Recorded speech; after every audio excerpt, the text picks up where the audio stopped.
Buen día, ¿cómo están?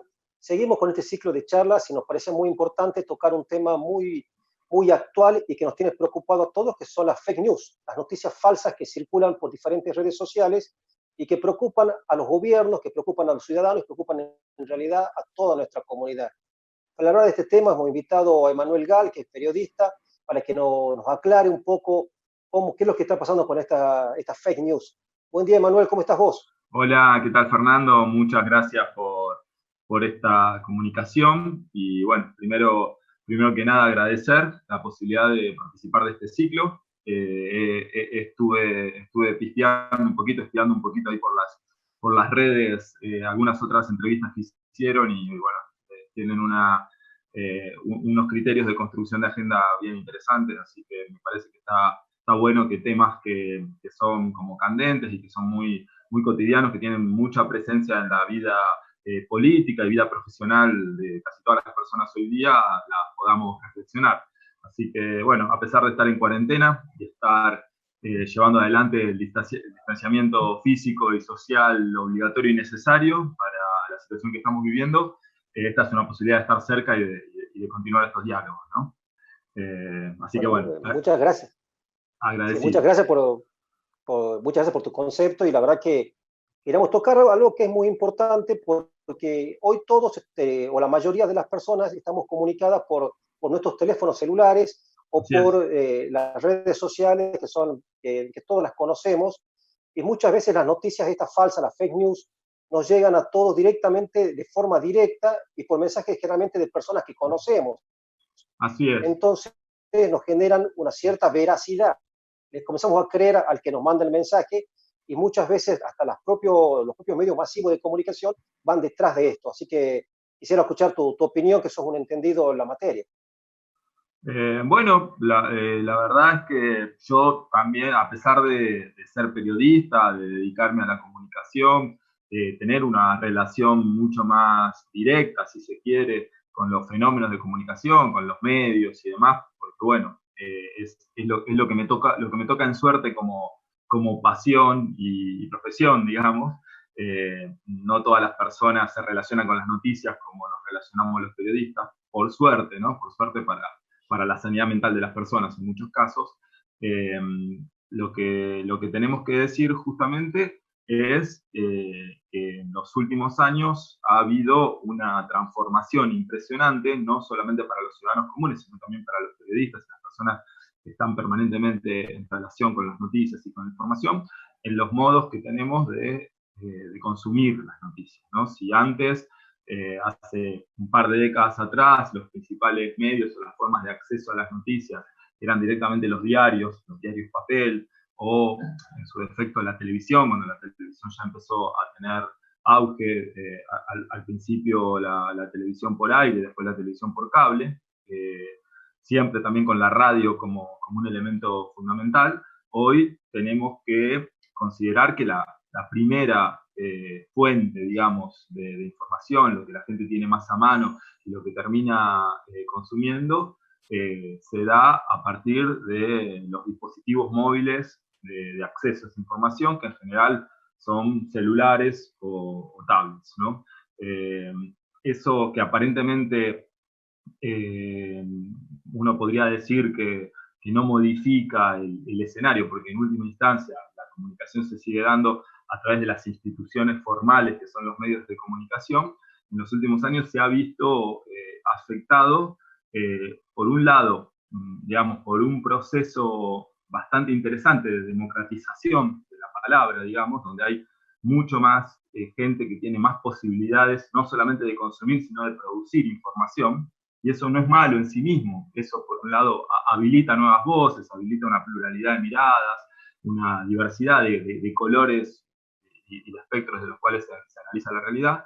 Pero, por otro lado, sí tiene aspectos muy negativos en el sentido de que proliferan muchísimas opiniones, muchísimas informaciones que no solamente son falsas, como bien lo planteabas, sino que están cargadas de una intencionalidad manipuladora muy negativa, ¿no? De tener un objetivo concreto, que claramente es un objetivo político, de generar un determinado estado de ánimo en el público destinatario que lo predisponga frente a la realidad de una manera, en general, apática, negativa, disconforme,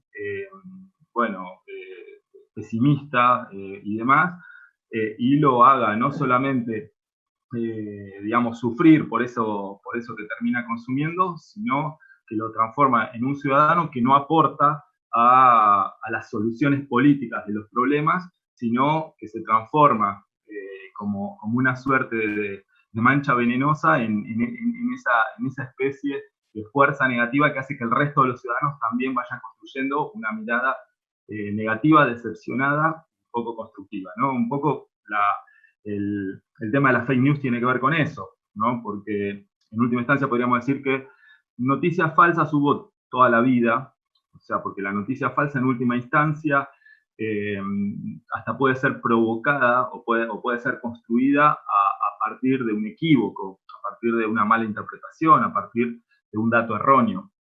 Una fake news ya es otro tema, una fake news es algo construido deliberadamente para generar una predisposición en el lector, en las audiencias, en los oyentes. Y eso ya, digamos, hay que analizarlo en otros términos porque las fake news siempre forman parte de una estrategia. Siempre forman, nunca una fake news hay que interpretarla o hay que consumirla como si fuese una noticia aislada, una información aislada, sino que forma parte de un conjunto encadenado de noticias que se disponen a favorecer una determinada actitud política, ¿no? Hemos visto el uso que se ha dado de la Pero fake mira, news. Sí, sí, sí, porque sé Fernando. que vos que estás en el periodismo, sí, vos que estás en el periodismo y mucha gente que me pasa a mí que yo soy la persona que trato de leer muchos portales generalmente a diario, porque uno está más o menos empapado de las noticias, uno distingue, digamos, rápidamente lo que es una noticia falsa de una noticia verdadera. Sí. Pero ¿qué es lo que le aconsejas vos al ciudadano común? Porque uno, lo que muchos no leen los diarios, muchos no están atentos a los medios de comunicación, sino lo que tienen generalmente son, digamos, la información que te llega en los grupos de WhatsApp, lo que te llega, lo que has visto en el Facebook mientras lo estabas chequeando. ¿Qué le decís vos al ciudadano? ¿Cómo puede neutralizar él una fake news? Bueno, hoy en día, justamente a raíz de la proliferación de las fake news, lo que está empezando a desarrollarse son protocolos o pedagogías, digamos, para construir ciudadanos y lectores críticos de esas noticias falsas o de esas noticias negativamente manipuladas, ¿no? Y esto creo que tiene que formar parte desde hace años igual, pero cada vez con más sistematicidad por parte de los ciudadanos, de una suerte de alfabetización permanente en lectura crítica de medios, ¿no? O sea, nosotros tenemos que ser ciudadanos que al interpretar o al tener la experiencia de consumo de cualquier texto mediático, lo tenemos que hacer con una predisposición crítica, con una mirada crítica en relación a eso. ¿Cómo se desarrolla esa mirada crítica? Bueno, una de las formas de desarrollarlo es, como bien decía Fernando que vos hacés, leer variedad de portales, leer variedad de fuentes, tratar de leer la mayor cantidad de voces representativas del arco ideológico amplio que tenemos en nuestro país para poder reconocer cuáles son los discursos que se manejan desde los distintos sectores interesados de la política. A mí tampoco me sirve de nada leer siempre a gente que piensa como yo. O sea, porque si yo leo solamente a gente que piensa como yo, voy a pensar erróneamente que esa es la única verdad o que la mayor parte de la población piensa así. Y eso tampoco es bueno. Yo tengo que leer gente que piensa diferente a mí. Eso no está mal. El tema está en que lo que yo tengo que ser capaz es poder reconocer que determinados discursos corresponden a determinadas voces y a determinados intereses. Y eso es una forma bastante sana de relacionarse con las noticias, poder reconocer la intención ideológica que hay atrás de un discurso. Eso no se hace de un día para el otro, lleva muchos años de formación y lleva años de formación también, no solo en el campo de la comunicación, sino en el campo de la política. Después podemos decir que hay una suerte de matriz o de protocolo muy simple que se puede aplicar metodológicamente y se puede aplicar casi de manera diaria para reconocer si una noticia es una noticia falsa, fake news, inventada y demás. Muy fácil, digamos, yo me pongo a leer la nota, primero que nada veo el título que tiene la nota y me voy a un buscador como Google y veo si esa misma nota tuvo réplica en muchos portales. Si esa nota no aparece en ningún portal, no aparece en ningún diario, esa nota es una fake news seguro, ¿sí? Después tengo que ver qué fuentes utiliza la nota. O sea, si las fuentes son fuentes autorizadas, legitimadas, son fuentes de reconocimiento social, bueno, estamos hablando de una noticia construida legalmente y legítimamente. A mí me puede gustar o no, más o menos la perspectiva ideológica, pero es una noticia. Ahora, si las fuentes utilizadas son fuentes irreconocidas, son fuentes que no tienen ningún tipo de plataforma institucional en la cual se basan, ¿no? Como por ejemplo estas cosas que están muy de moda ahora, es decir, un estudio de la Universidad de Stanford, después uno va a Google, busca esa universidad no existe.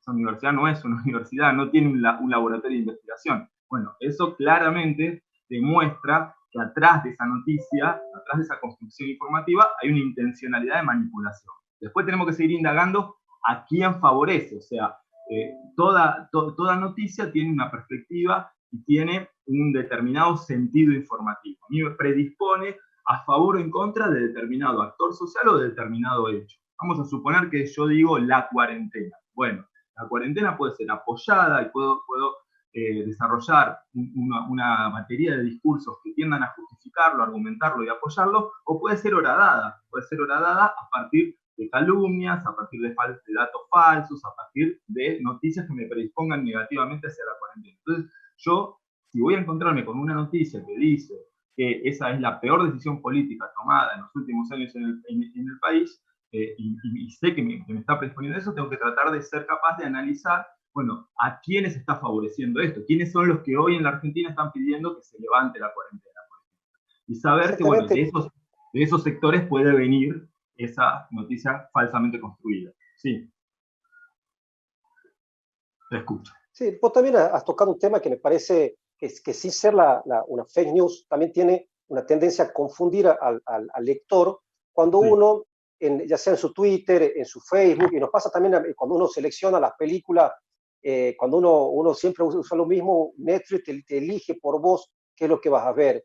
Y nos pasa cuando uno ve las noticias, cuando usa Twitter, que solamente, o hasta el mismo Instagram, que solamente me ponen como interés lo que yo estoy siguiendo y lo que estoy opinando, con lo cual pasa lo que vos habías mencionado, que termino diciendo, che, todo el mundo piensa como yo.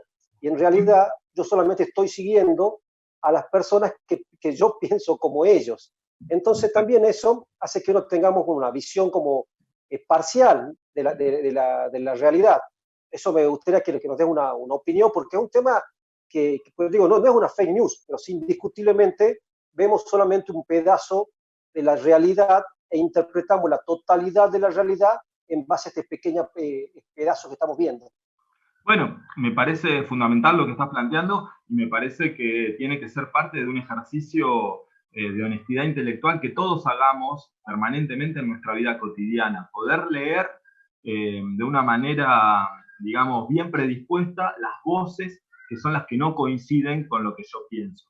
Vamos a suponer que yo soy declaradamente un peronista, soy un peronista que apoya al gobierno nacional, al actual proyecto del gobierno nacional, y que cree en las políticas de inclusión, que cree en el fortalecimiento del Estado, en las políticas públicas, en que el mercado por sí solo no resuelve los problemas, sino que tiene que estar acompañado de políticas estatales y demás. ¿Qué hago yo como lector? Bueno, leo solamente a los teóricos que son del palo, leo solamente las 20 verdades peronistas, por decirlo así. No, tengo que leer autores liberales, tengo que ir y leer el editorial de Pagni en la columna de La Nación, tengo que leerlo a Morales Solá, tengo que leer a los que sé efectivamente que en las barricadas están del lado contrario. ¿Y por qué tengo que hacerlo? Porque me va a gustar lo que van a decir. No, porque necesito conocer cómo argumentan, cómo piensan, cómo construyen una reflexión los que piensan diferente a mí.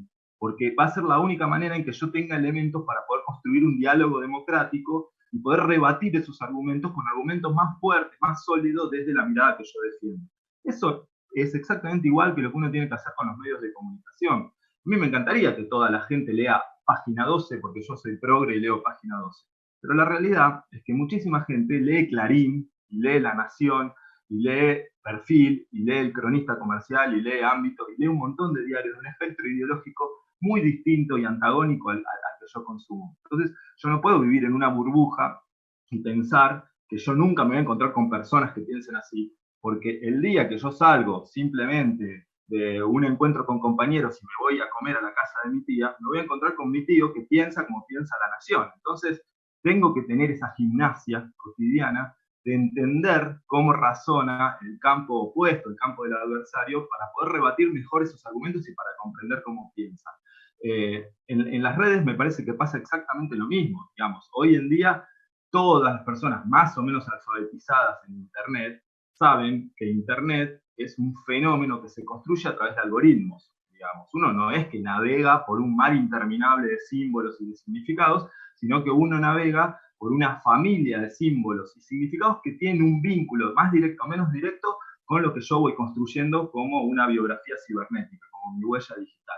Yo voy construyendo una historia a partir de todo lo que yo voy poniendo, las cosas que me gustan, las bandas que escucho, la ropa que uso, las marcas que me gustan, los libros que leo, las películas que comento, las series de Netflix que me gustan y demás. Internet, hay un señor Internet, José Internet, que es como una suerte de gran hermano, que hace un cálculo, que se pone a promediar todo eso y va sacando un perfil de mi persona como usuario. Y me va ofreciendo, a nivel de cómo lo ofrece el mercado, productos que cree que a mí me pueden llegar a interesar. Y también me va ofreciendo y me va enlazando y me va vinculando con personas cuyos perfiles pueden ser compatibles con el mío. Entonces, eso es Internet. Por eso se da que la gente le genera el efecto de pensar, no, pero en Internet yo puse tal cosa y tuve un montón de me gusta. Sí, tuviste un montón de me gusta de gente que ya pensaba como vos. Eso no quiere decir nada. O sea, lo que uno tiene que hacer, si realmente quiere establecer vínculos de comunicación más fructífero, es tratar de ir a los nichos diferentes al de uno. Si uno tiene un medio de comunicación, tiene que tratar de ganar, de alguna manera, nichos diferentes al que ya sabe que lo tiene por un convencimiento ideológico. Bueno, para eso hay un montón de estrategias que no son fake news, sino que tienen que ver con maneras de seducción de la comunicación a través de propuestas y ofertas que uno le puede dar a los usuarios que no solamente sean contenido ideológico. También puede ser contenido estético, que también puede ser cuestiones de diseño, de diagramación y demás, con la cual uno puede llegar a públicos más amplios sin que coincidan necesariamente con el discurso que uno maneja, digamos, ¿no? Por decirlo así sintéticamente. Así es. Bueno. No, la verdad es que muy claro los conceptos. Es muy importante haberte escuchado porque realmente muchos de los colegas, muchos abogados que nos están viendo, muchos ciudadanos que nos están viendo, no saben exactamente qué es una fake news y tampoco están al tanto como para saber esto que vos acabas de comentar de la biografía de cada uno en las distintas redes sociales, que uno la ve claramente, sobre todo en Netflix, que uno sabe que a mí me gustan las películas de acción y siempre me aparece, me recomienda películas de acción. Digo, qué casualidad. Exactamente, Así que, exactamente. Sí, sí, así es eso. Bueno. o esa cuestión por la cual se va generando Así que, bueno, una sinergia entre las distintas plataformas. Yo, por ejemplo, estuve buscando en Internet un producto que quería comprar y después me fui a Facebook, abrí Facebook y me aparecen ofertas de ese producto. Y claro, porque todas las aplicaciones que yo uso están entrelazadas y están entrelazadas a partir de algoritmos que se van construyendo justamente con mis clics, con mis formas de interactuar y con mis opiniones y mis datos, ¿no? Así que bueno, de eso se trata. Así es. Bueno, Emanuel, la verdad que un placer escucharte. Espero que estés más tranquilo dentro de un par de días, dentro de 4 días. Ojalá. Y que podamos volver lentamente todo a la normalidad. Así es, y que bueno, muchísimas gracias por esta participación. Seguramente muchas personas les van a servir estos consejos y haberte escuchado con conceptos tan claros sobre los temas tan delicados como la fake news. Bueno, muchísimas gracias a ustedes. Les agradezco enormemente que me hayan considerado. Me siento un privilegiado porque la verdad que en estos temas podrían haber llamado también a muchas otras personas. Así que me hayan convocado me hace sentir muy, muy halagado y bueno, y solidario con este tipo de propuestas que creo que son las que hacen falta en nuestro país en este momento. Establecer vínculos, reflexiones conjuntas y tratar de pensar entre toda la Argentina que queremos. Bueno, saludos, un placer, estamos en contacto. Gracias, hasta luego.